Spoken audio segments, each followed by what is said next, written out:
Here, I first load the model and add two animation clips, one for the zombie running and the other for the zombie roaring. Now let's take a look at the clips. This is the running animation. And this is the roaring and screaming animation.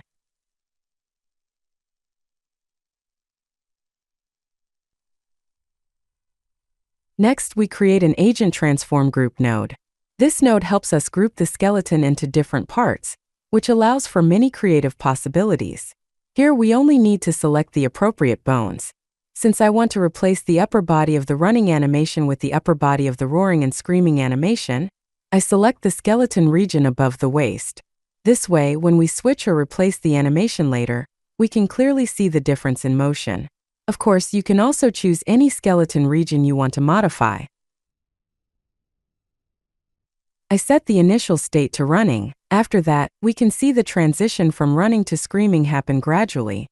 I'll set up the basic required settings here, which I won't go into detail about.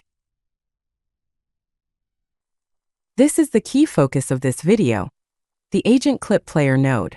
This node allows you to keep the original animation while replacing another part of the body with a different animation.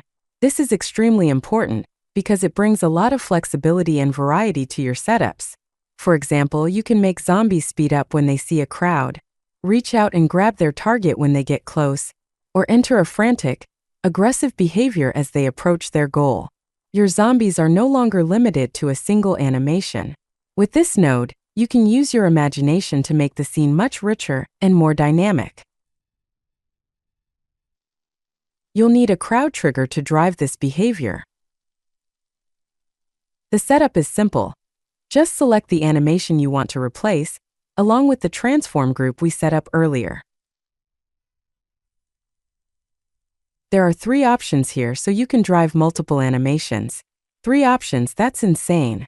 The zombie animation variety is on another level.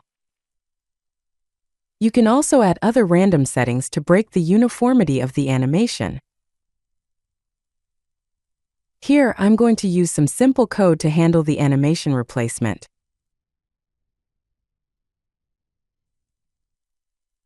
When they turn red, the upper body switches to the roaring and screaming animation. It looks pretty fun, and you can make the motion even more interesting.